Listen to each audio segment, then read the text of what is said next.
Voice, आज की आवाज। केंद्रीय उड्डयन मंत्री ज्योतिरादित्य सिंधिया आज उज्जैन जिले की घटिया विधानसभा से भाजपा प्रत्याशी सतीश मालवीय के समर्थन में जनसभा को संबोधित करने पहुंचे थे, जहां उन्होंने पूर्व मुख्यमंत्री कमलनाथ और दिग्विजय सिंह पर जमकर निशाना साधा। नाम न लेते हुए उन्होंने सिंधिया ने कहा कि प्रदेश में दो भाइयों की जोड़ी है जो प्रदेश का बंटाधार करने का काम किया है। सिंधिया ने कहा कि बड़े मियाँ तो बड़े मियाँ, छोटे मियाँ सुभान अल्लाह। आपके पास दो ऑप्शन है, एक तरफ नरेंद्र मोदी शिवराज और मैं हूँ, तो दूसरी तरफ दो भाई की जोड़ी है। प्रदेश में प्रधानमंत्री मोदी जी आवास योजना में 44 लाख आवास बने हैं, इसलिए कहते हैं कि मोदी है तो मुमकिन है। अब जितने भी प्रधानमंत्री आवास योजना मकान बनेंगे वो महिलाओं के नाम से ही बनेंगे। सिंधिया ने कहा कि कांग्रेस के राष्ट्रीय अध्यक्ष ने कहा था कि किसानों का कर्ज माफ करेंगे, नहीं हुआ तो मुख्यमंत्री बदल देंगे। अरे भाई, राष्ट्रीय अध्यक्ष की बात नहीं रखी तो दोनों जोड़ीदार ने 2 लाख किसानों के ऋण माफी के प्रमाण पत्र बांट दिए, फर्जी मुझसे भी बंटवा दिए। मैं सही कह रहा हूँ, मुझे पता है, ये पब्लिक है, ये सब जानती है। अगर मैंने सरकार नहीं बदली होती तो किसानों का ऋण माफ नहीं होता। शिवराज सिंह ने किसानों का ऋण माफ किया। सिंधिया ने सभा को संबोधित करने के दौरान लगभग 15 बार प्रधानमंत्री नरेंद्र मोदी का नाम लिया। और अगर वो करना है तो आपके सामने मेरे मत दाता के सामने 3 भगवान हैं इस दुनिया में, जानदाता डॉक्टर, अन्नदाता मेरा किसान, देश की जनता का पेट भरने वाला, और मेरा मतदाता जो भविष्य का निर्माण करता है। तो आज मैं आपके सामने अपील करने आया हूं। हमारे सामने 2 रास्ते, 2 विकल्प। एक है ये कमल का फूल, एक कमल का फूल जिसका नेतृत्व हमारे देश के प्रधानमंत्री नरेंद्र मोदी जी कर रहे हैं। ये कमल का फूल जिसका प्रादेशिक स्तर पर नेतृत्व शिवराज सिंह चौहान जी कर रहे हैं। ये कमल का फूल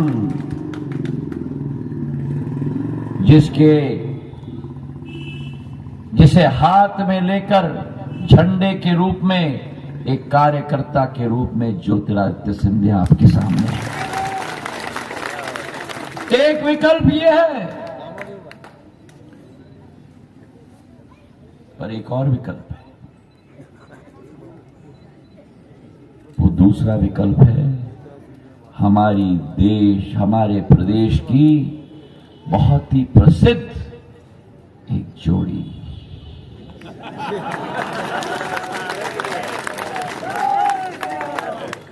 समझ गए ना? बड़े भाई बोलो, बड़े भाई, बड़े भाई और छोटे भाई, बड़े भाई और छोटे भाई, और सुभान अल्लाह। क्या जोड़ी है, पिछले 40 साल से ऐसे ही जगमगा रहे हैं। ये 2 विकल्प है आपके सामने। एक तरफ आपके पास प्रधानमंत्री जी का नेतृत्व है, शिवराज जी की सौम्यता है, ज्योतिरादित्य का अटल संकल्प है,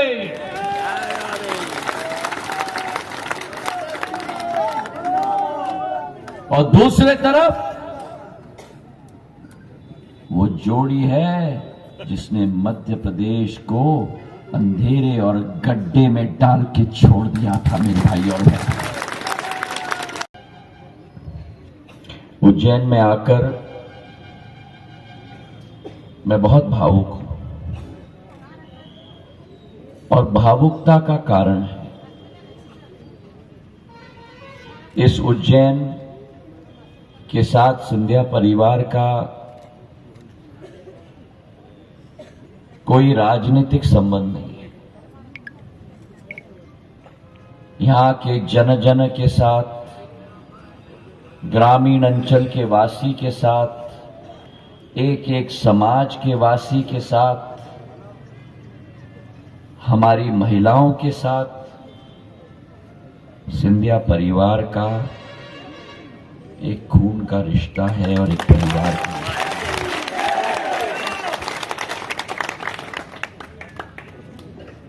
सिंधिया परिवार ने उज्जैन संभाग में, मालवा में कभी भी राजनीति नहीं की।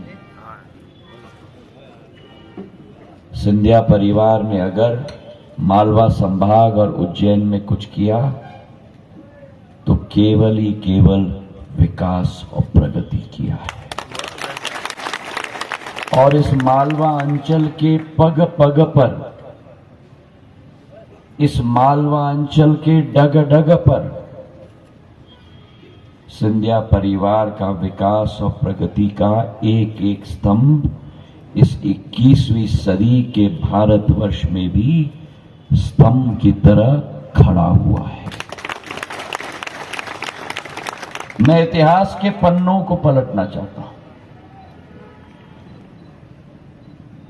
400 साल पूर्व जब महाराष्ट्र के एक छोटे गांव से छत्रपति शिवाजी महाराज की सेना में एक सेनापति निकले थे जिनका नाम था राणोजी शिंदे।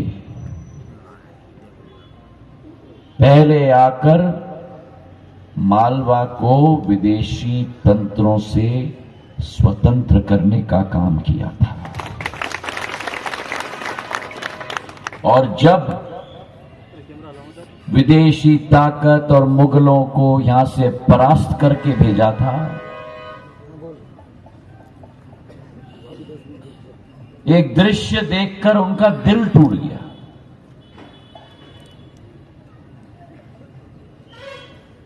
जिस भगवान महाकाल का मंदिर होता था, जिसके बारे में कहानियां बताई जाती थी महाराष्ट्र में, हमारे कुल देवता सातारा कोल्हापुर के ज्योतिबा महाराज थे और कहानियां बताई जाती थी।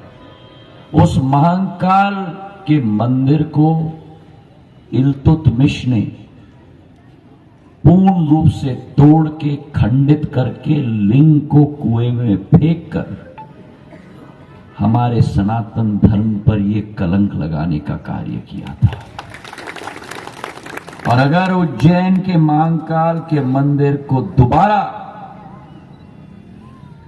अपना भव्य रूप,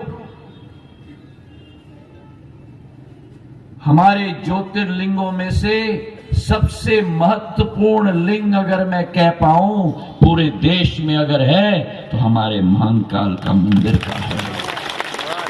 अगर उसे भव्य रूप देने की कोशिश की और मंदिर बनाया तो राणोजी महाराज ने महाकाल का मंदिर बनाया। और आज देखो सहयोग, सिंधिया परिवार ने महाकाल मंदिर बनाया और कमल के फूल के निशान ने महाकाल लोक बना दिया। ये संयोग है सिद्धांतों का, ये संयोग है मूल्यों का। और केवल धार्मिक जागरूकता, सांस्कृतिक चेतना और सांस्कृतिक विरासत को दोबारा तय करने का काम केवल सिंधिया परिवार ने नहीं किया, लेकिन आज तक उज्जैन में जितनी विकास और प्रगति हुई उसकी नींव सिंधिया परिवार के द्वारा रखी गई।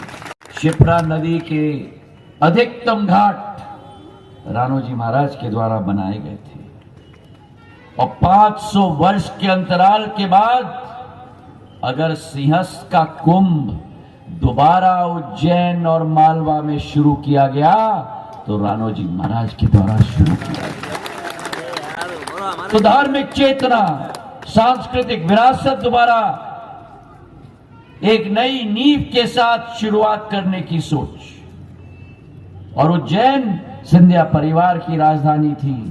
कोई भी विदेशी ताकत टेढ़ी आंख से मालवांचल और भारत को नहीं देख पाई जब तक सिंधिया राजधानी उज्जैन बनी थी मेरे भाई और बहनों।